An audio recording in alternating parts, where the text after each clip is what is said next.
Hello everyone, welcome back to Illume biology. चलिए आगे बढ़ते हैं सेशंस। ब्लड वाला सेशन ही जो टॉपिक है वो हम लोग कंटिन्यू कर रहे हैं और आज इसका ये 11th वीडियो है। ठीक है, हमने पिछले वीडियो में डिस्कस किया था अबाउट एनीमिया का पूरा क्लासिफिकेशन हमने डिटेल में देखा था, मॉर्फोलॉजिकल क्लासिफिकेशन देखा था, उसके अलावा इटियोलॉजिकल क्लासिफिकेशन दोनों हमने ब्लड के 10th वाले जो पार्ट है उसमें हमने डिस्कस किया था। ठीक है, तो आज हम लोग इस वीडियो में डिस्कस करेंगे एक different type of anaemia called as haemorrhagic anaemia. देखो, अब आपको क्या है कि कुछ वीडियोस जो है ना आपको कुछ इस तरह से दिखाई देते हैं यूट्यूब पे, जिस पे लिखा होता है मेंबर्स ओनली कंटेंट, यानी ये वीडियोस केवल मेंबर्स के लिए जो है वो अपलोडेड है। ठीक है, यहाँ पे नीचे आपको मेंबर्स दिखेंगे। हालांकि आपने सब्सक्राइब कर रखा हो चैनल को, फिर भी ये वीडियोज़ ओपन नहीं होते क्योंकि उसके लिए आपको ये चैनल ज्वाइन करना पड़ेगा। ठीक है, तो और ये चैनल ज्वाइन करना कोई बहुत ज़्यादा कॉस्टली अफेयर नहीं है, केवल 89 रुपीज़ पर मंथ, और डेली नए वीडियोस आपको हमारे इस चैनल पे मेंबर्स के लिए मिलेंगे। ठीक है, 89 रुपीज़ पर मंथ, देखिए कोई बहुत बड़ा अमाउंट नहीं होता, आपके मोबाइल रिचार्ज या किसी मूवी टिकट से भी बहुत सस्ता है ये। ठीक है, लेकिन बहुत बढ़िया नॉलेज और बहुत बढ़िया कंटेंट हम वहाँ पर इस बारे में स्टडी करते हैं। तो जो 10th वीडियो जिसकी मैं बात कर रहा हूँ, जिसमें हमने इंट्रोडक्शन टू एनीमिया का पूरा क्लासिफिकेशन देखा, वो भी केवल मेंबर्स के लिए है, तो आप यहाँ से उस वीडियो को देख सकते हो। चलिए, तो पिछले वीडियो में हम लोगों ने ये वाला क्लासिफिकेशन डिस्कस किया था कि 5 तरह के एनीमिया रहते हैं। पहला हेमरेजिक एनीमिया, दूसरा हीमोलाइटिक एनीमिया, तीसरा न्यूट्रिशन डेफिशिएंसी एनीमिया, चौथा अप्लास्टिक एनीमिया और पांचवा एनीमिया ऑफ क्रोनिक डिजीजेस। आज इस वीडियो में हम लोग बात करेंगे अबाउट हेमरेजिक एनीमिया। तो देखो, हेमरेजिक एनीमिया की अगर हम बात करें तो हीमोरेज या हेमरेज आप इसको कह सकते हो, इसका मतलब होता है ब्लड लॉस, यानी किसी रीज़न से अगर आपकी बॉडी से ब्लड लॉस हुआ है, खून बह गया है, बॉडी से बाहर निकला है, तो उस हेमरेज की वजह से ऑब्वियसली आरबीसी का डेफिशिएंसी तो होगा ही, क्योंकि ब्लड लॉस हो रहा है तो आरबीसी भी कम होगा, आरबीसी कम होगा तो हीमोग्लोबिन का कॉन्सेंट्रेशन डाउन आएगा, जिसकी वजह से होगा एनीमिया। तो this type of anaemia is called as haemorrhagic anaemia, जो किसी हेमरेज या एक्सेसिव ब्लड लॉस की वजह से हुआ है। अब देखिए, ये जो हेमरेज हो सकता है दो टाइप का हो सकता है, या तो एक्यूट हेमरेज या फिर क्रोनिक हेमरेज। एक्यूट हेमरेज का मतलब क्या हो गया कि ऑल ऑफ अ सडन काफ़ी अमाउंट में ब्लड लॉस हुआ है, जैसे कि एक एक्सीडेंटल केस देख ले आप। इस एक्सीडेंटल केसेस की वजह से बॉडी से काफ़ी ब्लड लॉस होता है, जिसकी वजह से एनीमिया जो है वो हो जाता है। अब देखो, एक्यूट हेमरेज का मतलब sudden loss of a large quantity of blood as in the case of an accident. किसी एक्सीडेंट के केस में अगर बड़े अमाउंट में ब्लड लॉस होता है सडनली, तो ये जो सडन लॉस हो रहा है इसको आप कहते हो एक्यूट हेमरेज। अब देखो क्या होता है कि ब्लड का आपने अच्छे से पढ़ा कि ब्लड के जो मेन कंपोनेंट्स होते हैं, तो जो ब्लड का मैट्रिक्स होता है उसको कहा जाता है प्लाज्मा, ये इसका मैट्रिक्स वाला पार्ट है, और उसके अलावा रहते हैं इसमें फॉर्म्ड एलिमेंट्स, और इन्हीं फॉर्म्ड एलिमेंट्स में WBCs, RBCs और प्लेटलेट्स रहते हैं।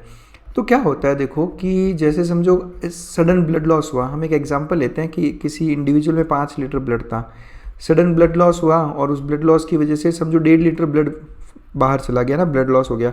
अब बॉडी में कितना 3.5 लीटर बचा। 24 घंटे के अंदर अंदर ये जो प्लाज्मा वाला पार्ट है, यानी जो लिक्विड वाला पोर्शन है ब्लड का, वो रिप्लेनिश हो जाता है, यानी कि वो रिप्लेस हो जाता है।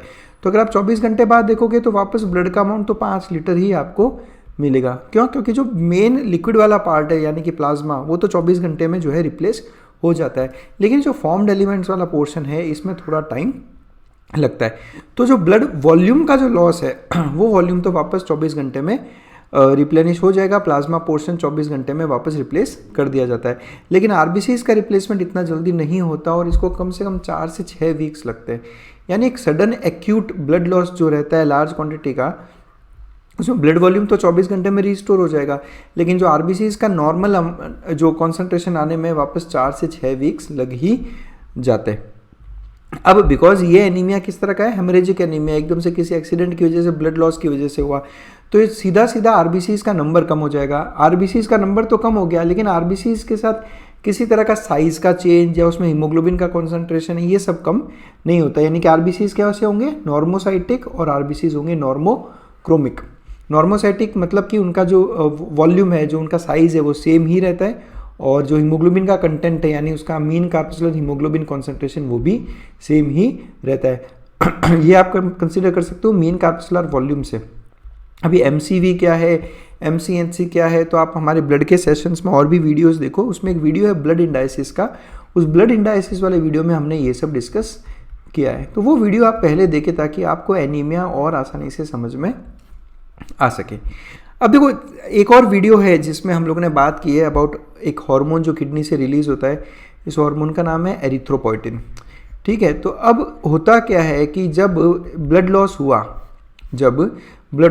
तो ब्लड लॉस होने की वजह से क्या होगा, आरबीसीज का नंबर कम हो जाएगा। हुआ आरबीसीज का नंबर कम हुआ तो जो टिश्यूज़ तक जो ऑक्सीजन पहुंचना है वो ऑक्सीजन कॉन्सेंट्रेशन क्या है, कम पहुंचेगी, यानी टिश्यूज़ तक ऑक्सीजन कम पहुंचेगी, जिस कंडीशन को कहा जाता है टिश्यू हाइपोक्सिया यानी इतने अमाउंट में जब ऑक्सीजन नहीं पहुंच पाता एक अबंडेंट अमाउंट में, उस कंडीशन को कहा जाता है टिश्यू हाइपोक्सिया। और इस टिश्यू हाइपोक्सिया की वजह से एरिथ्रोपोइटिन नाम का एक हार्मोन रिलीज होता है फ्रॉम किडनी, और ये एरिथ्रोपोइटिन नाम का हार्मोन बोन मैरो को स्टिमुलेट करता है और उस स्टिमुलेशन से होता है एरिथ्रोपोइसिस यानी आरबीसी का फॉर्मेशन। ये ऑलरेडी हम एक वीडियो में डिस्कशन इसका कर चुके हैं, माउंटेन सिकनेस वाले वीडियो में भी इसको डिस्कस किया हमने, एरिथ्रोपोइटिन पे एक वीडियो है उस पर भी हमने ये चीज़ें डिस्कस की है। तो सेम मैकेनिज्म यहाँ पे भी होगा कि जैसे सडन ब्लड लॉस की वजह से जो आरबीसी का काउंट कम हुआ उसकी वजह से टिश्यू हाइपोक्सिया होगा, तो ये स्टिमुलेट करेगा बोन मैरो को ताकि ज़्यादा से ज़्यादा नंबर में आरबीसीज बनाए जाए। तो ये कंडीशन फिर धीरे धीरे 4 से 6 वीक्स में अपने आप जो है आरबीसीज का नंबर वापस नॉर्मल आ जाता है और ये एनीमिया ठीक हो जाता है। तो ये होता है anaemia due to acute haemorrhage, ठीक है, यानी हेमरेजिक एनीमिया का एक टाइप। सेकेंड टाइप है क्रोनिक हेमरेज की हम बात करेंगे। क्रोनिक हेमरेज का मतलब क्या हो गया कि हेमरेज का मतलब तो वही है ब्लड लॉस, और क्रोनिक का मतलब बहुत लंबे टाइम तक थोड़े थोड़े अमाउंट में आपकी बॉडी से ब्लड लॉस हो रहा है। ठीक है, उस ऐसे केसेस को आप कहते हो क्रोनिक हेमरेज। ठीक है, अब क्या क्या रीज़न हो सकते हैं कि सर ब्लड का लॉस हो रहा है चाहे छोटे अमाउंट में ही सही लेकिन काफ़ी लंबे टाइम से हो रहा है। ये एक्सटर्नल ब्लीडिंग की वजह से हो सकता है या फिर बॉडी में किसी तरह की कोई इंटरनल ब्लीडिंग हो। अभी हम एग्जांपल्स देखेंगे, और अगर ये लॉन्ग पीरियड ऑफ टाइम तक होगा तो आप इसको कहोगे क्रोनिक हेमरेज। हमने एक्यूट हेमरेज में क्या कहा था कि सडनली अगर ब्लड लॉस हो तो उसको आप कहते हो एक्यूट हेमरेज, लेकिन एक लंबे टाइम तक अगर ब्लड लॉस होता रहे तो उस कंडीशन को कहा जाता है क्रोनिक हेमरेज। अब बिकॉज काफ़ी लंबे टाइम से कंटिन्यूसली ब्लड का लॉस हो रहा है तो ब्लड के साथ साथ में काफ़ी आयरन का भी लॉस होता है बॉडी से। ठीक है, आयरन है, ब्लड लॉस होगा तो उसके साथ साथ काफ़ी अमाउंट में आयरन भी लॉस होगा, जिसकी वजह से होगी आयरन की डेफिशिएंसी। और आयरन डेफिशिएंसी होगी तो आप सबको पता है आयरन डेफिशिएंसी से जो अनीमिया होता है उसको आप कहते हो आयरन डेफिशिएंसी एनीमिया। ठीक है, अब डिफरेंस देखें आप एक्यूट हेमरेजिक एनीमिया और क्रोनिक हेमरेजिक एनीमिया में, कि एक्यूट हेमरेजिक एनीमिया में हमने कहा था कि नॉर्मोसाइटिक नॉर्मोक्रोमिक एनीमिया होता है, लेकिन क्रोनिक हेमरेज के केस में जो लंबे टाइम से ब्लड लॉस हो रहा है तो आयरन जो है वो लॉस होता है, तो डेफिशिएंसी होगी आयरन की, जिसकी वजह से होगा आयरन डेफिशिएंसी एनीमिया। और हम ऑलरेडी बहुत बार डिस्कस कर चुके हैं, ये पिछली वीडियो में भी हमने बात की थी जब हमने क्लासिफिकेशन पूरा पढ़ा था कि आयरन डेफिशिएंसी एनीमिया एक तरह का माइक्रोसाइटिक हाइपोक्रोमिक एनीमिया है। कैसा एनीमिया है? माइक्रोसाइटिक हाइपोक्रोमिक एनीमिया, यानी एक ऐसी कंडीशन जिसमें आरबीसीज का साइज छोटा हो जाता है, माइक्रोसाइट बन जाता है वो, यानी कि एमसीवी उसका रिड्यूस हो गया, और हाइपोक्रोमिक यानी उसके अंदर का हीमोग्लोबिन का कॉन्सेंट्रेशन कम हो जाता है, यानी एमसीएचसी भी रिड्यूस हो गया। इस तरह के आरबीसीज हमें पेल दिखाई देते हैं। एमसीवी, एमसीएचसी, इस पर एक पूरा वीडियो बना हुआ है, आप वो वीडियो देखें, इससे आपको ये सारे कंसेप्ट वहाँ पे हमने बहुत अच्छे से डिस्कस कर रखे हैं। अब चलते हैं हम ऐसे केसेस के बारे में स्टडी करते हैं जिसमें काफ़ी लंबे टाइम से पेशेंट में ब्लड लॉस हो रहा है। ठीक है, अब जैसे पेप्टिक अल्सर की हम बात करें, पेप्टिक अल्सर मतलब आपने देखा होगा कि कई लोगों के स्टमक में या इंटेस्टाइन में इस तरह से ना अल्सर्स बन जाते हैं। ठीक है, अब ये अल्सर से कंटिन्यूस ब्लड लॉस होता रहता है, चाहे स्मॉल अमाउंट में ही सही, पर ये ब्लड लॉस होता रहता है। अब होगा क्या कि ये ब्लड लॉस होता रहेगा और प्रॉब्लम पता है क्या है? प्रॉब्लम ये है कि पेशेंट को आइडिया भी नहीं लग पाता। ऐसे केसेस में ब्लड लॉस हो रहा है स्टमक में, इंटेस्टाइन में, लेकिन पेशेंट को इसका आइडिया नहीं लग पाता, तो बहुत लंबे टाइम तक वो किसी डॉक्टर के पास ट्रीटमेंट के लिए या नहीं पहुंच पाता, बिकॉज उसको खुद को ही आइडिया नहीं है कि ऐसा कुछ ब्लड लॉस उसकी बॉडी में हो रहा है। इस तरह के अल्सर्स को कहा जाता है पेप्टिक अल्सर्स। या फिर आपने हीमोफीलिया के बारे में तो सुना ही होगा। हीमोफीलिया एक जेनेटिकल डिसऑर्डर है ना, जिसमें ब्लड क्लॉटिंग नहीं हो पाता फैक्टर 8 डेफिशिएंसी की वजह से। हीमोफीलिया पे एक पूरा वीडियो अलग से अपलोडेड है, आप वहाँ पर देख सकते हो इसको।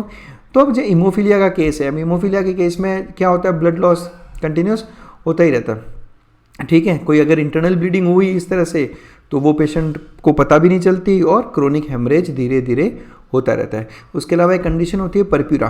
परप्यूरा बेसिकली जैसे अब आप ये पिक्चर देखो, इस पिक्चर में स्किन के ऊपर आपको इस तरह से ये छोटे छोटे पैचेस दिख रहे होंगे, रेड कलर के पैचेस, ठीक है, ये कंडीशन कहलाती है परप्यूरा, यानी बॉडी में अंदर की तरफ इंटरनल ब्लीडिंग होती रहती है, ठीक है। इस कंडीशन को कहा जाता है परप्यूरा। परप्यूरा के बहुत सारे अलग अलग कॉजेज़ है, हम इतना डिटेल में तो नहीं जाएंगे, बट इस तरह के परप्यूरा के केसेस में क्रोनिक हेमरेज होता है।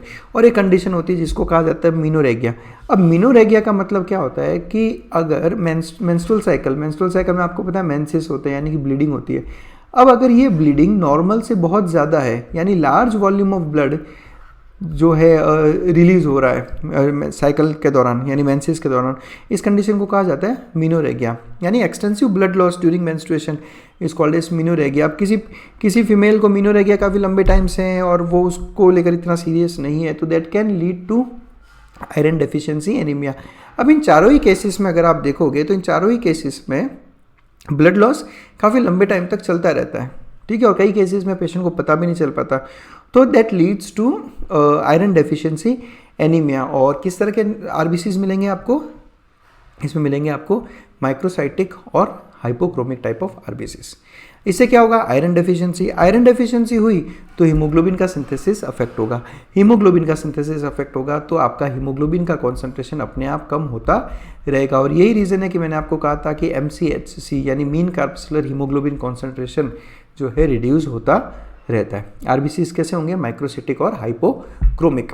तो आपको ये मेन डिफरेंस ध्यान रखना है कि एक्यूट हेमरेज के केस में और क्रोनिक हेमरेज के केस में डिफरेंस होता है कि एक्यूट हेमरेज के केस में आपको नॉर्मोसाइटिक नॉर्मोक्रोमिक एनीमिया देखने को मिलेगा और क्रोनिक हेमरेज के केस में माइक्रोसाइटिक और हाइपोक्रोमिक टाइप ऑफ एनीमिया देखने को मिलता है। तो क्या होता है बेसिकली, जैसे अगर हम बात करें ट्रीटमेंट ऑफ एनीमिया की बात करें, आपके पास एक ऐसा पेशेंट आता है, ठीक है, और पेशेंट का जब हम लोग ब्लड प्रोफाइल देखते हैं उसका, तो आपको आरबीसीज माइक्रोसाइटिक और हाइपोक्रोमिक देखने को मिलता है, ठीक है। तो अगर हम इसमें क्या करें, जैसे समझो कि पेशेंट आता है आपके पास माइक्रोसाइटिक हाइपोक्रोमिक एनीमिया है, और तो जब भी ये आपने बोल दिया ना कि माइक्रोसाइटिक हाइपोक्रोमिक, तो ये आयरन डेफिशिएंसी एनीमिया है मोस्ट ऑफ द केसेस में ना। तो अब अगर हम डॉक्टर ये करें कि केवल और केवल पेशेंट को आयरन की टैबलेट्स दे दे या फिर आयरन के इंजेक्शंस दे दे पेशेंट को और सोचे कि इससे अपने आप रिकवरी हो जाएगी, तो देखो आपने एक बारी को तो पेशेंट को आयरन की टैबलेट्स पे टाल दिया है ना, आप सप्लीमेंटल आयरन दे रहे हो पेशेंट को, ठीक है। तो आप क्या कर रहे हो कि बेसिकली आरबीसीज का सिंथेसिस बढ़ा रहे हो। लेकिन अगर आप उस कॉज पे काम नहीं कर रहे, जैसे समझो कि पेप्टिक अल्सर है पेशेंट को, हम पेप्टिक अल्सर ठीक नहीं कर रहे और केवल आयरन सप्लीमेंट्स दिए जा रहे हैं पेशेंट को, तो आप जो ये जो हेमरेज है ना आप नहीं रोक पा रहे हैं, तो एनीमिया कभी भी ठीक नहीं हो पाता। तो हमेशा जो डॉक्टर जो करते हैं वो ये करते हैं कि वो एनीमिया का कॉज फाइंड आउट करते हैं, ठीक है। और एनीमिया का कॉज फाइंड आउट करने के बाद में एनीमिया में बेसिकली दो ही ट्रीटमेंट होते हैं। पहला कि इसके कॉज पे काम करो आप, कि जिस रीज़न की वजह से, जैसे अगर पेशेंट को समझो मीनोरेगिया है, ठीक है, और ऐसे पेशेंट्स को आप आयरन सप्लीमेंट्स दिए जा रहे हो, मीनोरेगिया आप इसका ठीक नहीं कर रहे, तो पेशेंट का ये एनीमिया कभी ठीक होगा ही नहीं। तो आपको एक तरफ मीनोरेगिया भी ठीक करना है और उसके साथ साथ में आपको आयरन सप्लीमेंट्स भी पेशेंट को देने होते हैं। हम लोग बात करेंगे अबाउट आयरन डेफिशिएंसी एनीमिया, पूरा डिटेल में एक वीडियो बना हुआ है, आप देख सकते हो उसको, ठीक है। तो वहाँ पे आपको ये सब चीज़ें ट्रीटमेंट पूरा वहाँ पर समझ में आ जाएगा। तो बस that's it, thanks a lot for watching us. इस तरह के बहुत सारे वीडियोस हमारे मेंबर्स के लिए हम लोग यूट्यूब पे डेली अपलोड करते रहते हैं, तो आप लोग ज़रूर ज्वाइन करें हमारे इस चैनल को, ठीक है, और आपको वहाँ पे वो सारे वीडियोस आपको एक्सेस इजीली मिल जाएगा। Thanks a lot for watching us.